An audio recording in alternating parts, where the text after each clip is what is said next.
આજે આખા ગુજરાતમાં પોલીસના ઉપયોગ કરીને જે દબાવવાની વાત ચાલે છે,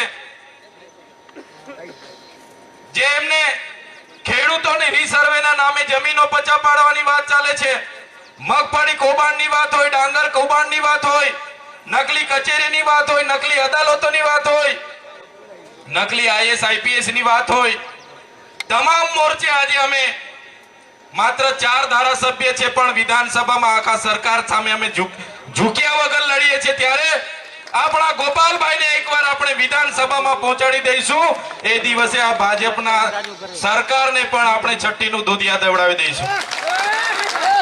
આ મંચ પરથી રાજુભાઈએ કીધું કે પોલીસ આપણા કાર્યકર પર દમન કરે છે, ખોટી એફઆઈઆર કરે છે, દબાવવાની વાત કરે છે, પણ આ મંચ પરથી હું તમને કેમ છું, અમે પણ વિસાવદરમાં મહિનોથી રોકાવાના છે। આપણા એક પણ કાર્યકરને કોઈ હાથ લગાડ્યો છે તે દિવસે પ્રશાસન એમના નેતાઓને પણ છઠ્ઠીનું યાદ અવડાવી દેશે। કોઈ ડરવાની જરૂર નથી।